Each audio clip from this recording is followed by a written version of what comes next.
And unfortunately, this led to negative emotions being directed toward outgroup members, leading to stigma. And in this context, stigma is discrimination against people with certain characteristics that are perceived to make them more likely to spread or contract COVID-19. COVID-19 related stigma can prevent people from engaging in proper precautions such as getting tested, disclosing contacts for contact tracing, or even wearing a mask. So therefore, reducing stigma is necessary in reducing virus transmission. Oh, I'm sorry, next slide, please. Thank you. In our study, we used Twitter to analyze stigma communication. Twitter is a popular social media platform where users share short messages or tweets with their followers. And since the beginning of the pandemic, Twitter has become a popular platform in which people look for, share information, or even express their own personal opinions related to the COVID-19 pandemic. With that being said, Twitter can also be a place for some misinformation and conspiracy theories related to COVID-19. And we wanted to know, are these specific tweets associated with the presence of stigma? And our research study was guided by the stigma communication model. So the theoretical model that we used is somewhat based on the language of the lost and explication of stigma communication by Rachel Smith. Stigma is constructed and communicated via social interactions. There are 4 different parts of stigma communication, including mark, group labeling, responsibility, and peril, which are all instrumental in forming stigma beliefs, motivating people to share stigma messages, and encouraging people to discriminate against stigmatized groups. The model stigma communication highlights these 4 types of message content. The first is called marks, which are visible cues used to identify members of a stigmatized group. In the context of COVID-19, flu-like symptoms or being perceived as Asian can be marks for COVID-19 stigma. The second one was labels, which are descriptions of the stigmatized group as a separate group entity. In terms of COVID, people who are labeled as, so when COVID is labeled as the Chinese virus or the Wuhan virus, stigma is created towards Chinese people or people perceived as Asian and Wuhan residents. The third part of stigma communication is responsibility, which is information and messages that implies blame by making attributions about a person's choice or control. So international travelers during the pandemic could be perceived as choosing travel, which was seen as dangerous and therefore responsible for COVID-19 outbreaks.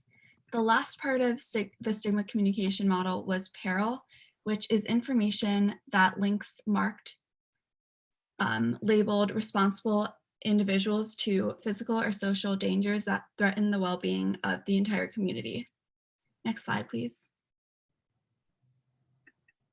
So the 2 research questions that we were trying to answer through the study were, how instrumental are the 4 types of stigma communication message content in forming stigma beliefs and sharing stigma messages? And the second one was more to do with misinformation. So is the presence of misinformation and conspiracy theories in COVID-19 related tweets associated with the presence of COVID-19 stigma content? So in order to get the tweets, what we did is we used a package for R called RTweet, which is a developer application programming interface that we pull from. And then we use the RTweet package in order to identify the search terms that we want to pull and the number of tweets that we're pulling for each time period. And so from the beginning of the time period, which was December 31st through about mid-February, we randomly pulled 500 tweets per day that met our keywords, which were Wuhan, coronavirus, COVID, and we use these as either hashtags or in the text of the tweet itself. And then once the coronavirus really ramped up and became a global pandemic, so about mid-February through mid-March, we actually started sampling 18,000 tweets per day. In order to fully capture all the increased Twitter information out there about COVID.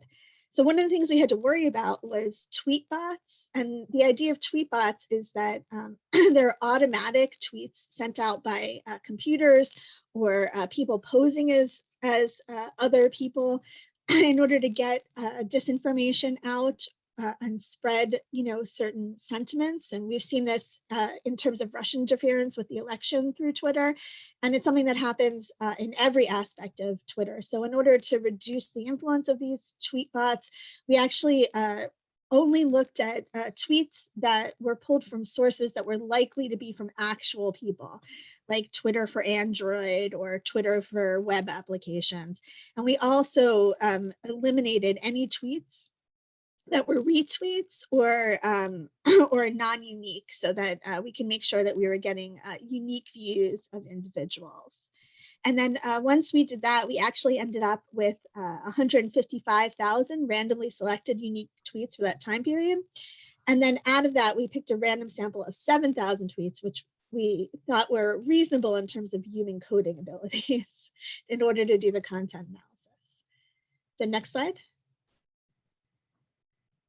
So how we did the coding and content analysis is we had 4 coders, and each of the coders were assigned 2,000 tweets initially, and 1,000 of these tweets were unique and 1,000 overlapped with everybody. And we used this in order to develop the code book. So based on the Stigma communication model, the coders actually generated topics based on reading the tweets. And the other codes that we identified as a group that we needed in addition to the Stigma communication model was in misinformation, which ended up being relatively prevalent, and conspiracy theories. So those were codes that we added based on conversations on the content of the tweets, in addition to codes that fit the Stigma communication model. And once we had that code book, we went and did 15% of the sample to check for reliability, intercoder reliability.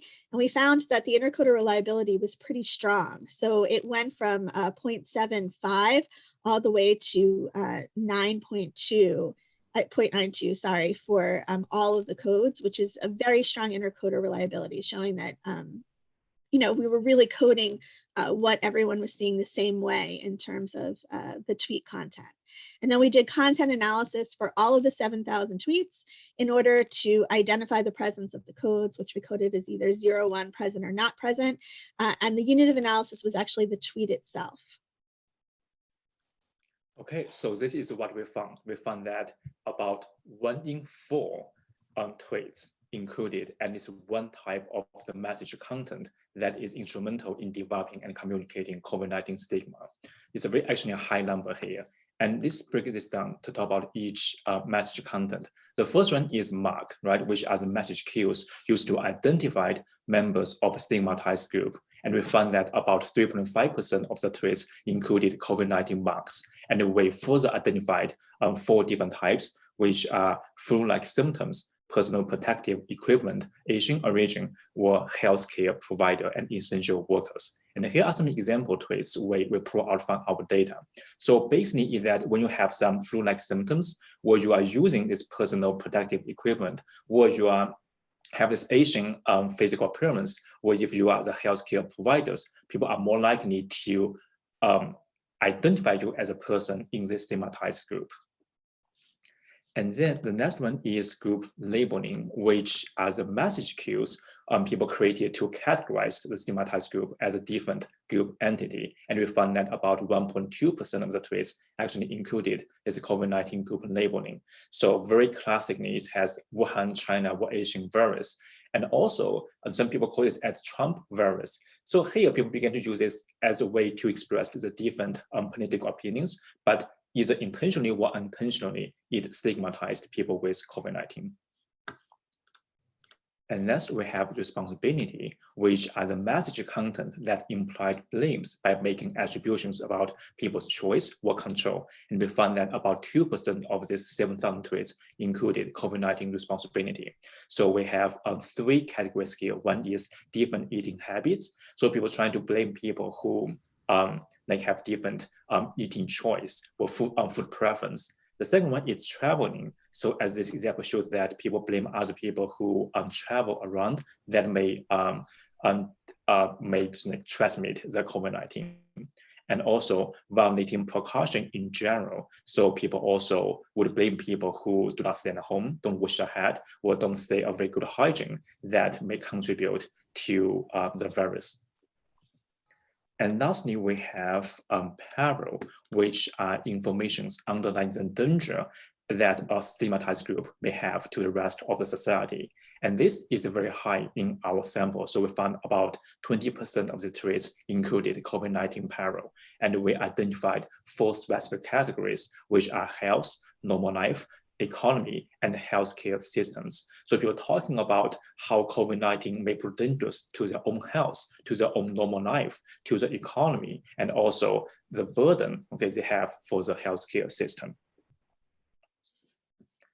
As we mentioned earlier, the next thing we did is to compare if these 4 different message content may be different in tweets that include misinformation or comparison theory, right? So what we found is that for tweets that has misinformation, they're less likely, so when they do not have misinformation, they are more likely to talking about the danger or the threat of COVID-19.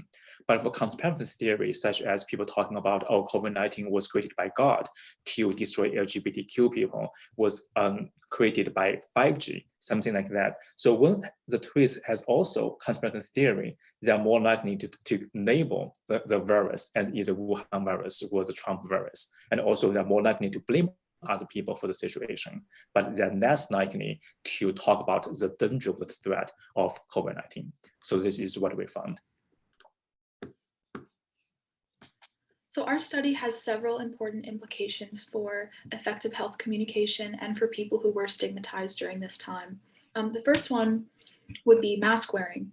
Because mask wearing was seen as a mark of being contagious early on, this could possibly link to the current mask wearing controversy that still exists today, even though it's been a few months. So we say that public health messages should emphasize effective prevention rather than unintentional stigmatization of these prevention methods like mask wearing, washing your hands, and staying at home. Also, the lack of an official name from the WHO and the attribution of COVID-19 to culturally Chinese food was a link to the widespread use of Wuhan virus and anti-Asian bias. So therefore, we advocate greater efforts to reduce discrimination against Asian people and a timelier rollout of non-stigmatizing names for infectious diseases. In addition, misinformation and conspiracy theories, while misinformation downplayed the dangerousness or the peril of COVID-19, conspiracy theories increased the labeling and responsibility of stigmatized groups. So we say that these types of communication facilitate the creation and dissemination of stigma, and therefore more effective public health communication that doesn't stigmatize groups and is rolled out more timely should be utilized during a crisis like this. Yeah, so that's it. Thanks, everyone. And this paper has now been already published in the journal, in the International Journal of Environmental Research and Public Health. And we have already received 2 citations. I checked yesterday. Yeah, so thanks, everyone. So does anyone have any questions for us? Oh, and a shout out to May, who is was on this paper and is also on the call, even though she didn't present. So. Yeah.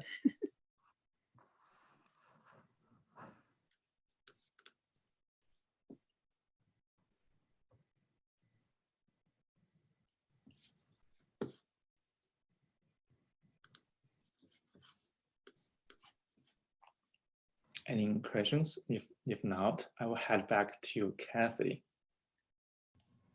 Okay, thank you. That was very, very, very interesting. It was hard for me to manage the controls and stop paying attention. Thank you for that important research, and thank you for presenting to us and to share with us today. On behalf of the OGSR, we thank you for taking the time out of your busy and unique schedules, and we look forward to hearing more in the future. Great. Thank you. Thank you to the Thank you. Thanks, guys. Thank you. Thank you. Bye. Bye-bye. Bye.